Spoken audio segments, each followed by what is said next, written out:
जस्ता बेच्ने मान्छेले कविलासको घरमा जस्ता राख्छ? घरमा भएको जस्ता चोकमा ल्याएर राख्छ 2 घण्टासम्म? लोगो लागेको जस्ता कसैले किन्दैन। म यही कुरा स्पष्ट गर्न तपाईहरुको माझमा आएको छु। साथीहरु, म यी सन्तमानजीले भन्नुभएको जस्तै म यो सभालाई सम्बोधन गर्न चाहन्छु। पहिला यस सभाका सभापति आदरणीय नेपाली कांग्रेस क्षेत्र नम्बर 2 का क्षेत्रीय सभापति ध्रुवश्रेष्ठज्यू, यस कार्यक्रमका प्रमुख अतिथि नेपाली कांग्रेसका युवा नेता एवं माननीय सभासद बहादुर सिंह लामाज्यू, नेपाली कांग्रेसका विभिन्न जिम्मेवारीमा रहनुभएका साथीहरू र सम्पूर्ण तपाईँ न्याय प्रेमी दाजुभाइ तथा दिदीबहिनीहरूमा हार्दिक जय नेपालको न्यानो अभिवादन टक्राउँछु। हार्दिक जय नेपाल। साथीहरू, आज फेरि म तपाईहरु जस्तै भएको छु। मलाई 2-3 दिनसम्म मिडियाले लखट्यो, विपक्षीहरूले लखटे, आफ्नै पार्टीका साथीहरूले लखटे, तपाईहरुकै गाउँको एउटा बौला कुकुरले टोकेको जस्तो भुक्दै हिँड्ने मान्छेले पनि लखट्यो। तर म कहिले विचलित भइन। मलाई थाहा थियो कहिले कस्तो हुन्छ भने धेरै मान्छेहरूलाई जितेको जस्तो लाग्छ। ती कति दिन जित्छन् भने क्षणिक समय जित्छन् र यो समय आउँछ के हुन्छ त्यसपछि ती सबै जित्नेहरू हार्छन् र थोरै मान्छेहरू जित्दैछन्। यो कुरामा मलाई भरोसा थियो। आजदेखि त्यो दिन सुरु भएको छ। आजदेखि हैन, हिजोदेखि त्यो दिन सुरु भएको छ। मलाई अस्तिको साँझ रातभरि निद्रा लागेन। यो देशमा भीमसेन थापाले पनि आत्महत्या गरेको, यस्ता धेरै सपुतहरूले आत्महत्या गरेको देश हो यो। यहाँ राम्रो काम गर्ने मान्छेहरूको स्थान कमै हुन्छ र म त्यो दिनको रात अलि विचलित पनि भएँ। यत्रो धेरै लान्छना लागिसक्यो। कोही टेलिभिजनमा कालो मोसो दल्छु भन्छन्, कोही जुत्ताको माला लाउँछु भन्छन्। म आफ्नो 20-22 वर्षको सामाजिक र राजनीतिक जीवनको यात्रा सम्झन्छु। मैले कालो मोसो दल्ने काम पनि गरेको छैन, जुत्ताको माला लाउने काम पनि गरेको छैन। तर किन सबै बौलाएको होला जस्तो मलाई भान भयो। त्यसपछि मैले तपाईलाई स्पष्ट गरौँ, एउटा एबी न्यूज टेलिभिजनको अध्यक्ष हुनुहुन्छ, मालिक हुनुहुन्छ। उहाँको नाम हो उद्योग व्यवसायी भास्कर राज कर्णिकार। सबभन्दा मलाई लखेट्ने टेलिभिजन मध्ये एउटा त्यो पनि हो। मेरो भास्कर दाईसँग लामो समय चिनजान थियो। मैले उहाँलाई भने, भास्कर दाई, तपाईको टेलिभिजनमा मैले आधा घण्टाको समय पाउन सक्छु? तपाईको टेलिभिजन त 24 घण्टा बज्छ, मैले आधा घण्टा समय पाउँछु कि पाउँदिनँ भनेर भने। उहाँले हाँसेर भन्नुभयो, बाबु म अफिस जाँदैछु, तपाईँ अफिसमा आउनुहोस् आधा घण्टाभित्र भन्नु। म मेरो आदरणीय यहाँ प्रमोद रिमालज्यूसँगै हुनुहुन्थ्यो, सायद नारायण पाण्डेजी खरेन्टारको हाम्रो सभापति, हामी 2 जना जगदीश फुयल लगायतका प्रहलाद फुयलहरू हामी एबी न्यूज टेलिभिजनको कार्यालयमा गयौँ। हामी पुगेको 15-20 मिनटपछि उहाँ कार्यालयमा आउनुभयो। त्यसपछि उहाँको बैठक कक्षमा राखेर मलाई सोध्नुभयो, के भएको रमेशजी भनेर। मैले भने, अब भएको कुरा त म टेलिभिजन पनि भनौँला, तर संक्षेपमा मैले यो जस्ता प्रकरणको बारेमा मैले उहाँलाई बताइदिएँ। त्यसपछि मलाई टेलिभिजनको पर्दामा लग्यो। त्यो टेलिभिजनको पर्दामा 2 जना मान्छे मात्रै त्यहाँ स्टुडियोभित्र थिए, एउटा क्यामेराम्यान, एउटा प्रश्न सोध्ने मान्छे। अनि मलाई प्रश्न सोध्ने मान्छेले, म धेरै कडा प्रश्न सोध्छु, तपाईँलाई धेरै गाह्रो हुन्छ, तपाईँ तयार रहनुहोस् है भन्नुभयो। अनि मलाई पनि डर लाग्यो, के सोध्छ यत्रो धेरै कुराहरू आएको छ टेलिभिजनको पर्दामा, दुनियाँ नाना थरी आएको छ। आफ्नै पार्टीका मान्छेहरूले मलाई तथा नाम भनेका छन् र मैले विचलित नभइकन भने, मैले केही पनि बिगारेको छैन, म विचलित हुन्न, म पनि जसरी तपाईको कडा प्रश्न सोध्नुहुन्छ त्यसको जवाब दिनलाई म तयार छु भनेर प्रश्न सोध्नु र मैले जवाब दिएँ। जुन नेपाल एबी न्यूज टेलिभिजनको पर्दामा सायद तपाईँहरूले आज पनि हेरिरहनु भएको होला। त्यसपछि मैले धेरै टेलिभिजनको पर्दाहरूमा मैले आफ्नो कुराहरू स्पष्टीकरण गर्ने मौका पाएँ र अखबारहरूमा एफएमहरूमा मैले स्पष्टीकरण गर्ने मौका पाएँ। र हिजो हाम्रो आदरणीय नेता बहादुर सिंह लामाज्यू लगायतका हामी जिल्लाका जो हामी मनमिल्ने कांग्रेसका साथीहरू, जसले जनतालाई दुःख दिँदैनन्, साथीभाइलाई छड्के हान्दैनन्, ती साथीभाइहरू हामी बस्यौँ र एउटा निर्णयमा पुग्यौँ। र मलाई के थाहा थियो भने मेरो बारेमा यति धेरै अनर्गल प्रचार गरियो कि मैले यो एक्लैले यसको जवाफ दिन सम्भव छैन। किनभने यसको मेसेज विदेशमा गएको छ, देशभरि गएको छ, जिल्लाभरि गएको छ, घर घरमा गएको छ। म एक्लैले कसरी चिर्न सक्छु? त्यसपछि मैले उहाँहरूलाई एउटा प्रस्ताव राखेँ, म अब अर्थ मन्त्रालयको जिम्मेवारीबाट राजीनामा दिन्छु र म सरकार र पार्टीलाई मेरो बारेमा निष्पक्ष छानबिनको लागि, म निर्णय गर्नको लागि मार्ग प्रशस्त गर्छु, मौका दिन्छु, सरकारलाई पनि मौका दिन्छु, पार्टीको केन्द्रीय तहलाई पनि मौका दिन्छु भनेर मैले आदरणीय बहादुरजी यहीँ हुनुहुन्छ उहाँ लगायतका साथीहरूसँग प्रस्ताव गरेँ। कतिले यो गर्नु हुँदैन भन्ने पनि आयो। अन्तिममा हामी चाहिँ एउटा म राजीनामा गर्ने निष्कर्षमा पुगेर आज म तपाईँहरूको माझमा अर्थ मन्त्रालयको जिम्मेवारीमा छैन। यो कसको कारणले भने यो छरेको चोकमा बौलाउँदै हिँड्ने दिमाग बिग्रेका मान्छेहरूको कारणले आज म अर्थ मन्त्रालयको जिम्मेवारीमा छैन। र तपाईँहरू दुःख नमान्नु होला, म अर्थ मन्त्रालयको जिम्मेवारीमा रहे पनि नरहे पनि तपाईँहरूको गाउँको कुलोमा कुनै अप्ठ्यारो पर्दा म हुन्छु, तपाईँहरूको पानी नचल्दा त्यो धारमा पानी ल्याउनको लागि म हुन्छु, र बाटो काहीँ बन्द भयो भने त्यसलाई खुलाउनको लागि लाग्छु। यसरी भूकम्पले भत्काएका विद्यालयहरूमा 300 बन्डल जस्ता ल्याउनको लागि अझै पनि म आजैदेखि लागि पर्नेछु। तपाईँहरूको बिचमा यो बाचा गर्न चाहन्छु। साथीहरू, म एउटा कुरा भनौँ, तपाईँहरूलाई जिज्ञासा होला रमेश महतले आफ्नो घरमा किन जस्ता राख्यो, किन त्यहाँबाट झिक्यो, के कति त्यहाँ गाउँमा बाँड्यो होला, न घरमा लाग्यो कि त्यो भन्ने पनि तपाईँहरूको मनमा होला। अहिले जति पनि व्यापारिक सङ्घ संस्थाहरू छ, मैले माननीय अर्थमन्त्री डाक्टर रामशरण महतज्यूको लामो 19-20 वर्षदेखि म उहाँसँग काम गरिरहेको छु। मैले धेरै यो देशको घरानाहरू व्यापारिकहरू चिन्दछु। उनीहरूले सरकारलाई पनि कतिपय अवस्थामा विश्वास गर्दैनन्, सरकारलाई केन्द्रीय तहमा त विश्वास गर्छन्। तपाईँहरूले हाम्रो जिल्लामा सर्वदलीय संयन्त्रमा बस्ने नकाबधारीहरूको अहिले 2-3 दिनदेखिको चरित्र देख्नुभयो होला। उनीहरूले अहिले त्यो व्यापारीहरूले विश्वास गर्दैनन्। यहाँका प्रमुख जिल्ला अधिकारी जो अहिले सरकारको नेतृत्वमा गरेर बसिरहनु भएको छ, उहाँको निर्णयप्रति उहाँ व्यापारीहरूको विश्वास छैन। दाताहरूले जसले विश्वास गर्छ त्यसलाई दिने हो। यसमा कसैको डाहा गरेर केही पनि हुनेवाला छैन। इन्भेस्टमेन्ट ब्याङ्कले रमेश महतलाई विश्वास गर्यो भने उसले ल्याएर बाँड्छ। यसमा प्रश्न गर्ने कसैको तागत छ भने मेरो अगाडि आयो हुन्छ। मलाई विश्वास गर्यो रमेश महतले बाँड्छ, उहाँ माननीय सभासदज्यूले विश्वास गर्यो भने उहाँले कतिपय बाँडिरहनु भएको छ। यो कसैलाई टाउको दुखाउनु पर्ने विषय पनि होइन। तर मैले ल्याएको चिज आज मात्र होइन, मैले भूकम्प आएको भोलिपल्टदेखि कति सामान ल्याएँ होला। यहाँ योगेन्द्र सिंह तमाङज्यू हुनुहुन्छ, जहाँ बेतिनीको दुर्गम गाउँ सबै घर भत्केको ठाउँ हो। हिजो मात्रै मेरो घरबाट 1 ट्रक सामान लिएर जानु, त्यो कसैले ईर्ष्या गरेर पुग्छ?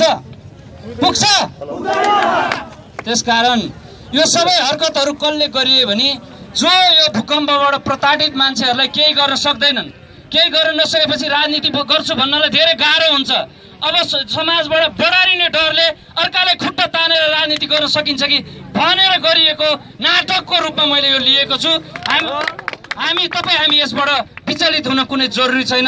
हामी तपाईँहरूको सेवा गर्नले सधैँ तत्पर छौँ। हिजो पनि गरेका छौँ, आज पनि गर्छौँ र भोलि पनि तपाईँहरूको साथमा रहनेछौँ। र अर्को कुरा, यो जस्ता के भएको थियो तपाईँहरूको जिज्ञासा म शान्त गर्न चाहन्छु। यो जस्ता 300 बन्डल जस्ता आएकै हो। इन्भेस्टमेन्ट ब्याङ्कले त्यो पनि दिएकै हो। उसले एकद्वार प्रणालीलाई विश्वास नगरे पनि हो। अहिले किनभने त्यसको पुष्टि किन भएको छ भने मैले 14 गते बेलुका 8 बजे मेरो घरमा झरेको 300 बन्डल जस्ता 2टा गाविसमा भोलिपल्ट 15 गते वितरण भइसकेको छ। आज 4वटा गाविसमा जानुपर्ने यो लगभग 175 बन्डल जस्ता गएर आर्मीको क्याम्पमा बसेको छ। सिडिओ साहब, तपाईँसँग तागत छ त्यो जस्ता बाँड्ने? कति दिनसम्म के हेरेर बस्नुभयो? आज स्कुलहरू खुल्ला आकाशमुनि विद्यार्थीहरू बस्न बाध्य छन्। यही भए विश्वास नगरेर रमेश महतलाई इन्भेस्टमेन्ट ब्याङ्कले विश्वास गरेको हो। यो तपाईँहरूलाई जानकारी गराउन चाहन्छु। म तपाईँहरूलाई स्कुलको नाम लिउँ। पञ्चकन्याबाट को नेतृत्व गरेको? हितबहादुर तामाङ होइन? पञ्चकन्या हितबहादुर केसी कुन पार्टीको? माओवादीको। उनको गाउँको कतिवटा विद्यालयलाई मैले जस्ता दिएको तपाईँलाई पढेर सुनाइदिन्छु। पञ्चकन्या मावि 7 बन्डल, देवकी धरम निमावि 7 बन्डल, सप्तकन्या प्रावि 5 बन्डल, मङ्गला देवी प्रावि 5 बन्डल, कमर देवी प्रावि 5 बन्डल, सिंहदेवी प्रावि 5 बन्डल, क्षेत्रपाल प्रावि 5 बन्डल गरेर 40 बन्डल जस्ता कमरेड हितबहादुरकोमा बाँड्ने मान्छे यही रमेश महत हो। 8 बजे बेलुका जस्ता झारेर भोलिपल्ट 1 बजेसम्ममा पुर्याउने यो कुरा बुझ्नुपर्छ। जसले यहाँ टायर जलाए, जसले जिल्लामा रमेश महतलाई कालो मोसो दल्छु भन्यो, जसले हतकडी लाउँछु भन्यो, कोही माइक लालको तागत छ भने रमेश महतको हतकडी हातमा छोएर हेरोस्। मैले 22 वर्षसम्म अर्थ मन्त्रालय योजना हेरेर आएको छु।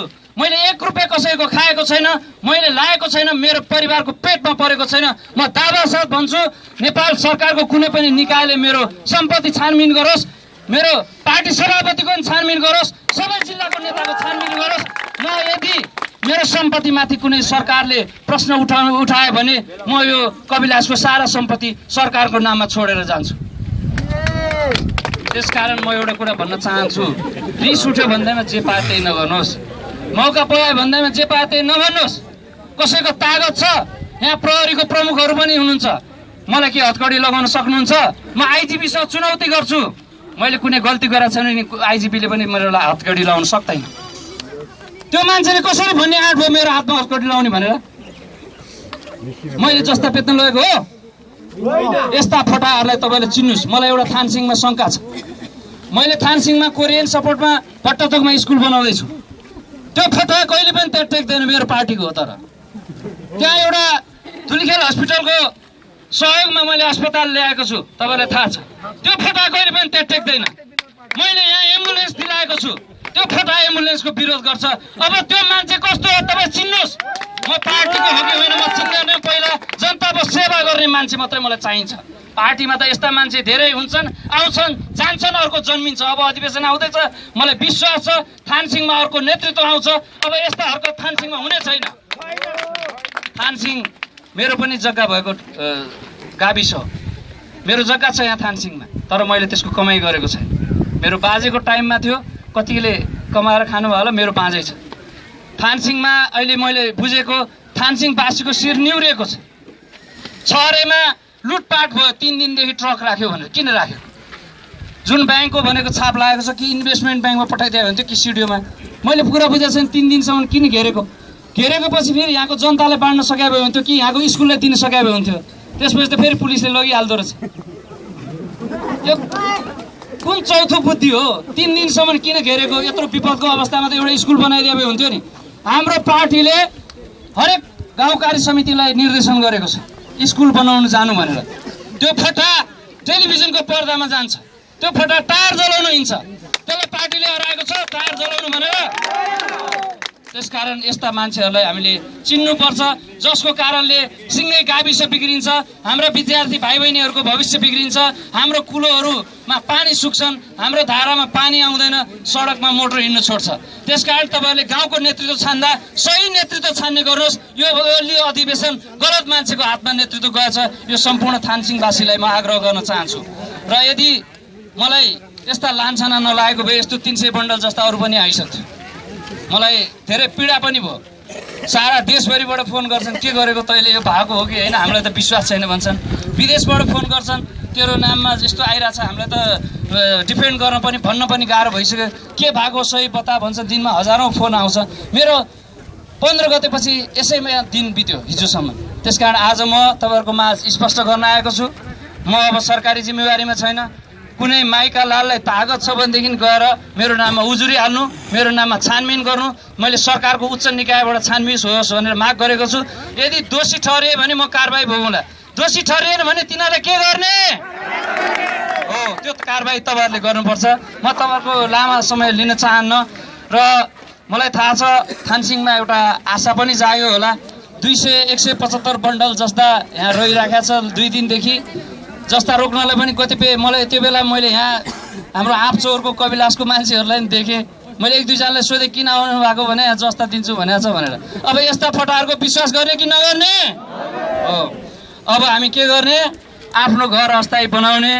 सरकारले राहत स्वरूप 2 बन्डल जस्ता अथवा 15,000 दिन्छ।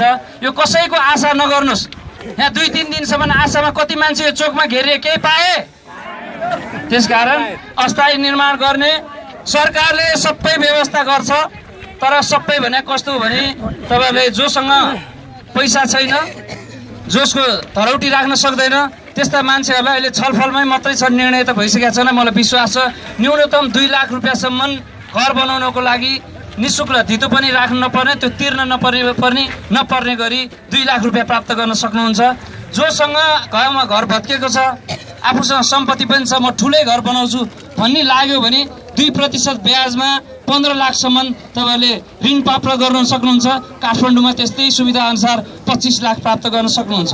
र म तपाईँलाई एउटा यो भूकम्प पछिको एउटा वेदना भएको कन्ट्रीको कहानी सुनाउँछु। जहाँ हाइटी भन्ने देश तपाईँले सुन्नु भएको छ, त्यहाँ कस्तो हो भने एउटा भूकम्पको प्रकोपले 3 लाख मान्छेहरू मरे। त्यसपछि त्यहाँ यत्रो 3 लाख मान्छे, हामी 8,000 चान्चुन मान्छे मर्दा त यस्तो अवस्थामा छौँ। 3 लाख मान्छे मरिसकेपछि सबै मान्छेहरू त्रिपालमा भए। त्यसपछि युएनले खानेकुरा खसाल्न थाल्यो।